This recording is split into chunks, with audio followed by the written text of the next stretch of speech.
عليكم ورحمة الله وبركاته. ازيك يا حبيب قلبي؟ يا رب تكونوا بخير من داخل مصر وخارج مصر. النهارده هنعمل صينية السمك. اللهم صل على سيدنا محمد. ده سمك غسلاه وغسلاه بليمون بالطريقة دي كده. ده ليمون، قشر الليمون اهو غسلاه فيه وحاطاه فيه. اللهم صل على سيدنا محمد. هنمسك السمك بتاعنا كده. اللهم صل على النبي. دي دقة توم في قرن شطة سبايسي كده واللهم صل على سيدنا محمد، مع قرن شطة سبايسي مع راس توم صغيرة مع دلوقتي يا حبايب قلبي دول 3 طماطمات وعودين شبت. هقول لكم التركه اللي انا هعملها دلوقتي. اللهم صل على سيدنا محمد. صينيه السمك اللي انا بعملها دي بتبقى في منتهى الجمال، يا ريت تتابعوني للاخر حبايب قلبي. معانا 3 طماطمات هنخرطهم كده خرط صغيره كده بالطريقه دي. السمك ما نحطلوش توم يا حبايبي، ما نحطلوش بصل يا حبايب قلبي. احنا بنعمله بقى ايه؟ بالثوم بس فقط لغير. والصينيه دي هحطها في الفرن. اللهم صل على سيدنا محمد. بسم الله الرحمن الرحيم. اللهم صل على النبي. بسم الله الرحمن الرحيم. اللهم صل على سيدنا محمد. بسم الله الرحمن الرحيم.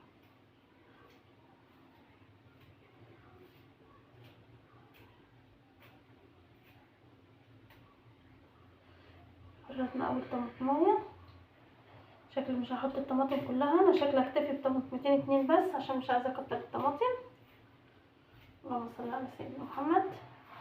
هي بس عشان تخلي وش السمك احمر بس مش اكتر. هما طماطمتين 2 متوسطين مش كبار. اللهم صل على سيدنا محمد. بسم الله الرحمن الرحيم.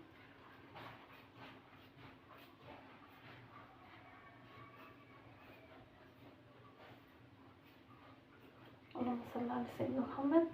الشبت بتاعنا بقى ده، اللهم صل على سيدنا محمد. شايفين معدن الشبت دولت؟ هم دول اللي بيخلوا ريحه السمك في قلب الفرن ما شاء الله على الريحه بتاعه السمك بتبقى في قلب الفرن.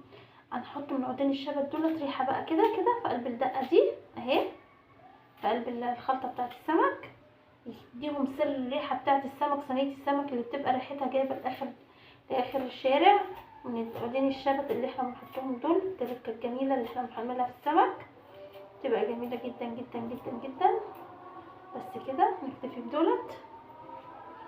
ستر رضاك يا رب. نكتفي بدول بقى كده.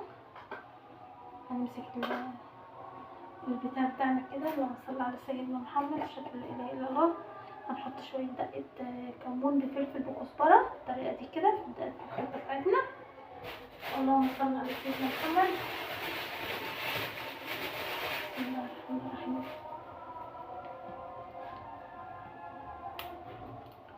نحط الزيت.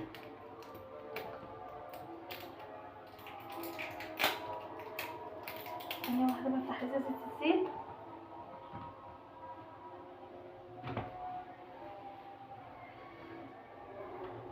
ثانية واحدة يا حبايبي بفتح ازازة الزيت. اللهم صل على سيدنا محمد. ادي معانا هنا نحط شوية زيت في الخلطة بتاعتنا الحلوة دي اهي. اللهم صل على سيدنا محمد. بسم الله الرحمن الرحيم. هنمسك السمك بتاعنا. اللهم صل على سيدنا محمد. اشهد ان لا اله الا الله واشهد ان محمد رسول الله. نمسك الخلطه بتاعتنا الحلوه دي نحشي بيها السمك. اللهم صل على النبي. انا ما بشيلش راس السمك يا حبايب قلبي، لان راس السمك عيالي عندي بيحبوا راس السمك جدا، بيحبوا راس السمك قوي، فعشان كده انا ما بشيلش راس السمك، بسيب الراس زي ما هي. عندي عيالي بيحبوا راس السمك جدا جدا جدا، يعني المفروض اقطعها بس هما بيحبوا الراس في السمك قوي. يعني يقولوا لي يا ماما ما تاكليش راس السمك، عشان كده انا ايه بحط ايه الراس بتاعت السمك. اللهم صل على سيدنا محمد. اهو الحشو اهو كده. اللهم صل على النبي. بسم الله الرحمن الرحيم. اللهم صل على سيدنا محمد. اهي على فكرة صينية السمك لما بتتعمل بالتركة اللي انا عملتها ديت بتبقى جميلة جميلة جدا جدا، ريحتها بتبقى حلوة او بمنتهى الجمال. اللهم صل على سيدنا محمد. انا مش قادرة اوصف لكم ريحة السمك بتبقى عاملة ازاي. الخلطة اللي انا بعملها دي والله بتبقى في قلب الفرن ما شاء الله. ادي كده بقيت الخلطة بتاعت الخلطة اللي فاضلة اهي رشها كده على السمك اهي. اللهم صل على سيدنا محمد. رشها كده اهي. اللهم صل على سيدنا محمد. هرشها بالطريقه دي كده على الخلطه اللي فاضله. وبرده في نفس الوقت كده هنحط طبعا قولين تاني شبت كده من فوق كده. اللهم صل على سيدنا محمد. برضو اللهم صل على سيدنا محمد. اهو صينيه السمك معانا اهي بمنتهى الجمال.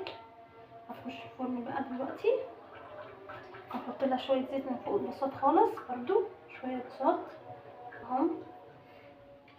اللهم صل على سيدنا محمد. صينيه السمك هتخش معانا الفرن جاهزه اهيتي. اللهم صل على سيدنا محمد.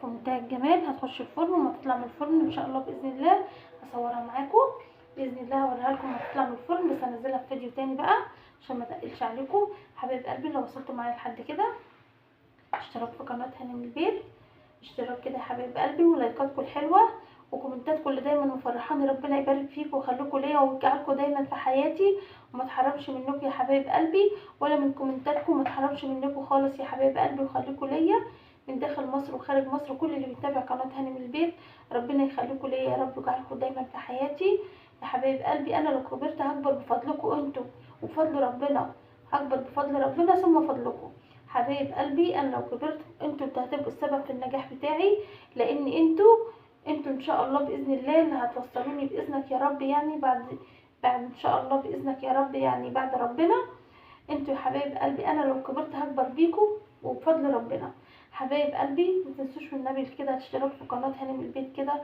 ولايكاتكم الحلوه، يعني حاولوا كده تخشوا تتفاعلوا على قناه هاني من البيت يا حبايب قلبي. وانتوا لو دخلتوا على قناه هاني من البيت هتشرفوني والله، هتشرفوا قناتي المتواضعه يا حبايب قلبي، وربنا يخليكم ليا ويجعلكم دايما في حياتي.